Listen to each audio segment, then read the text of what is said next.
Coba bayangin deh, nasib lebih dari 1 juta guru, petugas kebersihan sama tenaga administrasi itu di ujung tanduk.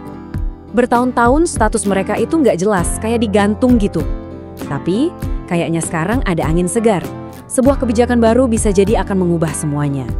Yuk kita kupas tuntas jalan baru buat para tenaga honorer di Indonesia ini. Oke, ini dia gambaran besar pembahasan kita. Pertama, kita bakal lihat ada harapan baru apa sih buat para honorer. Terus kita mundur dikit buat ngertiin kenapa ada dilema soal batas waktu 2025 yang bikin semua orang deg-degan. Nah, abis itu kita dalamin solusinya, yaitu PPPK paruh waktu. Apa tujuannya, apa aja tantangannya, dan kita tutup dengan satu pertanyaan penting, apa ini udah solusi final? Oke, kita mulai dari kabar baiknya dulu ya. Setelah bertahun-tahun hidup dalam ketidakpastian, akhirnya ada pengumuman dari pemerintah yang bisa dibilang ngasih kelegaan dan harapan baru buat jutaan orang. Titik terangnya kelihatan juga akhirnya. Coba deh bayangin, ini tuh kayak ada jam yang detaknya makin kencang. Ada sebuah tenggat waktu yang mengancam bakal menghapus status jutaan pekerja di sektor publik.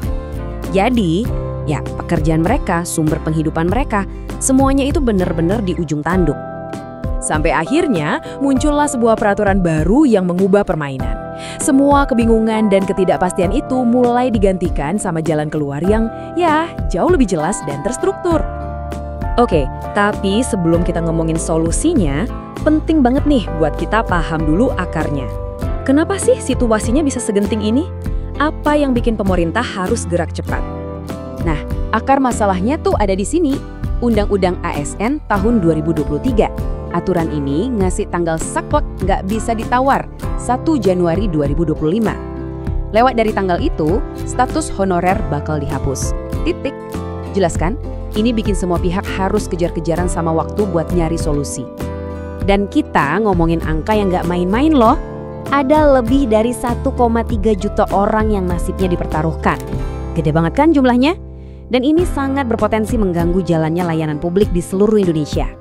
Nah, coba lihat deh di mana mereka kerja. Mayoritas kan ada di pendidikan dan kesehatan. Ini tuh bener-bener tulang punggung layanan publik kita.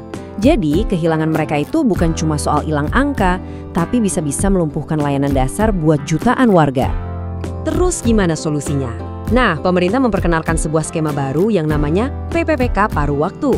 Anggap aja nih jembatan yang diharapkan bisa nyambungin antara aturan lama yang mau habis dengan masa depan yang lebih pasti. Jadi, apa sih sebenarnya PPPK paruh waktu ini? Secara resmi, ini adalah status baru yang dibuat buat gantiin sistem honorer yang lama. Jadi, ini ngasih payung hukum yang jelas buat mereka yang tadinya tuh posisinya serba abu-abu. Tapi perlu dicatat ya, kebijakan ini nggak buat semua orang. Ini targetnya spesifik buat peran-peran yang krusial banget buat operasional pemerintah sehari-hari. Contohnya kayak staf administrasi, petugas kebersihan, sampai guru-guru di daerah terdepan. Terus, apa aja nih untungnya buat para pekerja?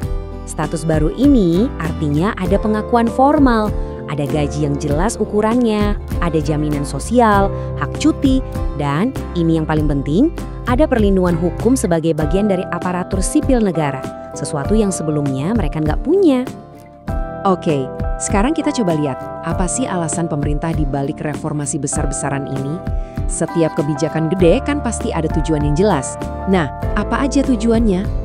Menteri Pan-RB sendiri bilang kalau kebijakan ini adalah langkah buat mencegah PHK massal dan ngasih stabilitas. Ini pernyataan yang kuat banget sih soal niat pemerintah. Jadi intinya tuh gini, kebijakan ini coba menyeimbangkan dua hal penting. Satu, sisi kemanusiaan, yaitu melindungi nasib para pekerja. Dua, sisi anggaran, yaitu memastikan keuangan negara tetap sehat. Jadi win-win solution gitu deh harapannya. Rencana yang bagus di atas kertas itu kan satu hal ya, tapi yang penting kan gimana realisasinya di lapangan. Nah, gimana nih proses implementasinya nanti? Pemerintah udah nyiapin 3 langkah yang jelas buat proses transisinya.